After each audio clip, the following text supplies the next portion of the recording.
Confederation of all India traders ने कर्नाटक सरकार द्वारा ई कॉमर्स कंपनी अमेज़न के साथ किए गए एक समझौते पर कड़ा रुख अपनाते हुए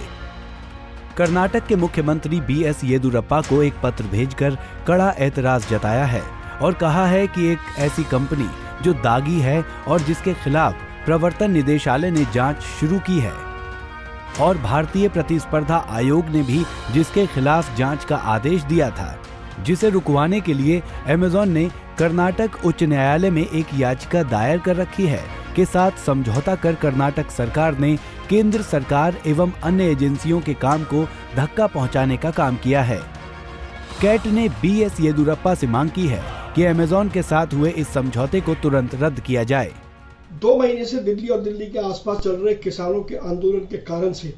दिल्ली NCR में लगभग 60,000 करोड़ रुपए का व्यापार प्रभावित हुआ है। 60,000 करोड़ रुपए का व्यापार हम लोग नहीं कर पाए हैं पिछले 2 महीनों के अंदर। इसके साथ साथ पेट्रोल और डीजल पर भी काफी बड़ी मार पड़ी है। आंदोलन की बहुत से लोगों ने जो अक्सर दिल्ली से डीजल भरवाया करते थे, पेट्रोल लिया करते थे, ट्रकों के आवागमन रुकने के कारण से उनका भी व्यापार बुरी तरीके से प्रभावित हुआ है। ये किसान आंदोलन निश्चित रूप से दिल्ली के व्यापार को, यदि इसको तुरंत नहीं रोका गया तो ये दिल्ली के व्यापार को कहीं ना कहीं बुरी तरीके से तहस नहस कर देगा। और हमारे किसान मित्रों को भी ये सलाह है कि वो सरकार के साथ बातचीत करके इस सारे आंदोलन का निपटारा करें।